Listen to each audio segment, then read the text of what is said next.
market dynamics, touching on some of the global aspects, UK as well as the European side of things. We are joined by Thato Mashigo from Sanlam Private Wealth. Thato, thank you so much for your time. So before we get into the other aspects, looking at the UK and the Eurozone, etc., what's your sense of global market sentiment right now, given the fact that we're pushing ahead with aggressive policy and yet we're still dealing with the stuff that we've been focusing at least on over the past few weeks or so? Good afternoon, Nastasia. Market sentiment at the moment seems to be taking somewhat of a risk-on perspective. We have the first positive week in the S&P 500 and MSCI World Global Equities in 4 weeks. So we've had quite a few weeks of negative downturn. And of course, in August, there was quite a bit of negative sentiment from a mix of policy measures from the Fed, as well as concerns around impending recession in various markets. But yesterday's comments, or hawkish comments from the Fed, saying that they will continue on their path to taming inflation while still trying to manage the economy and prevent social distress. The market took those to be quite positive signs, as well as the 75 bp hike that you mentioned from the ECB.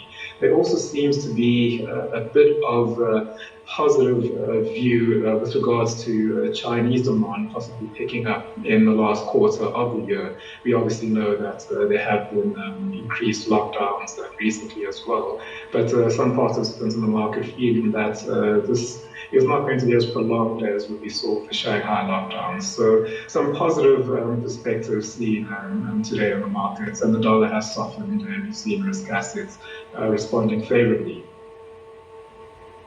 So let's talk a little bit about the British pound here, because the weakness is the story here, the predominantly, I suppose, call it dollar strength. But perhaps you can give us a little bit more perspective when it comes to the underlying challenges faced by the UK economy.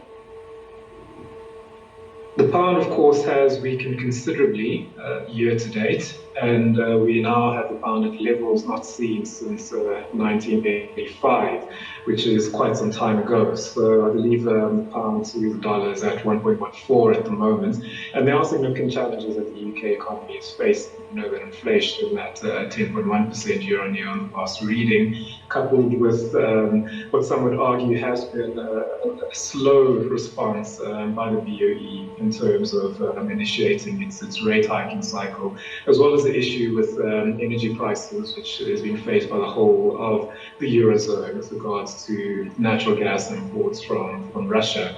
And coupled, or rather on top of this, we have a fiscal situation which may deteriorate in the short term, especially given the recent announcement by the new Prime Minister in terms of gas caps. So a combination of a weakening currency, heightened inflation, somewhat behind the curve central bank, rising energy prices, weakening consumer demand, and a deteriorating fiscal situation has led to the currency being at its lowest level in more than 30 years relative to the dollar.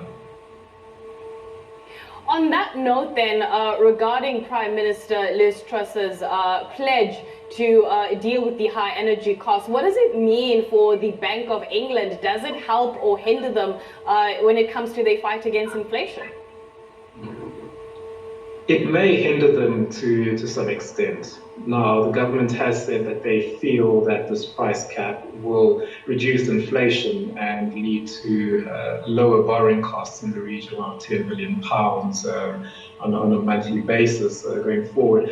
However, spending 150 billion on a price cap strategy obviously means increased bond issuance. The government has ruled out windfall taxes, and so this will be funded by heightening borrowing costs, which means that we expect bond yields, of course, to respond and to increase. And this makes the BOE's job more difficult than it was before, because this would offset any benefits from lower inflation from the caps on electricity prices.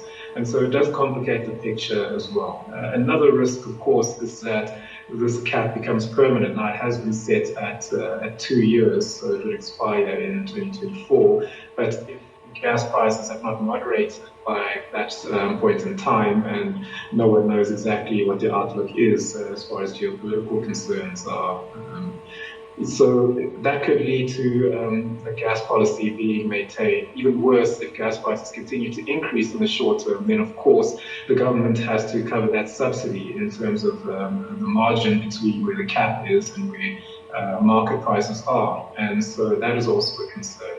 Another issue with the gas policy is, of course, it focuses on households, as it should, but in terms of business, the cap only lasts for 6 months, following which I suppose the government will look on an ad hoc basis and decide which industries to continue supporting. That itself could be a quite contentious situation. So there are a bit of uncertainties with regards to how successful this policy is going to be. And of course, that does complicate matters for the Bank of England.